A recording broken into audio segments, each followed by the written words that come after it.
Hi hello friends, Korean buns எப்படி செய்கிறதுன்னு பார்க்கலாம் வாங்க. ஒரு பவுலில் ஃப்ளார், சுகர், சால்ட் 3 ஆட் பண்ணி நல்லா மிக்ஸ் பண்ணிக்கோங்க.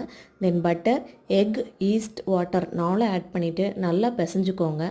அதோ ஸ்டேஜ் வந்த உடனே நீட் பண்ணணும். நல்லா நீட் பண்ணிவிட்டு விண்டோ பின் ஸ்டேஜ் வரும். நான் ஸ்க்ரீனில் கட்டுற மாதிரி விண்டோ பின் ஸ்டேஜ் வந்த உடனே ஒரு பவுலில் போட்டு க்ளோஸ் பண்ணி வச்சுருங்க. ஹாஃப் அன் ஹவருக்கு அப்புறம் எடுத்து பஞ்ச் பண்ணி ஈவனாக கட் பண்ணி ரவுண்ட் ஷேப், பால் ஷேப்பில் ஷேப் பண்ணி வைக்கணும். அது ஒரு ஹாஃப் அன் ஹவர் வைக்கணும். அதுக்கப்புறம் பேக் பண்ணணும். பேக் பண்ணிட்டோம்னா பன்னு ரெடி ஆயிரும். அந்த பன்னெல்லாம் கூல் டவுன் பண்ணிவிட்டு இந்த மாதிரி கிராஸ் லைன்ஸ் போடணும். லைன்ஸ் போட்டுட்டு இந்த லைன் ஃபுல்லாக க்ரீம் சீஸ் வச்சு நம்ம ஃபில் பண்ணி எடுத்துக்கணும்.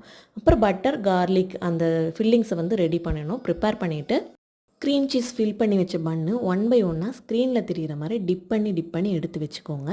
தென் அகெயின் 2 மினிட்ஸ் ஓவனில் பேக் பண்ணணும். பேக் பண்ணிட்டோம்னா நம்ம கொரியன் சீஸ் பன் கம்ப்ளீட்டாக ரெடி ஆயிரும். நம்ம லொக்கேஷன் பார்த்திங்கன்னா கோயம்புத்தூர், பீளமேட்டில் இருக்குது. உங்கள் யாருக்காவது கொரியன் பன்ஸ் வேணும் அப்படின்னா ஸ்க்ரீனில் தெரிகிற நம்பருக்கு வாட்ஸ்அப் பண்ணுங்கள்.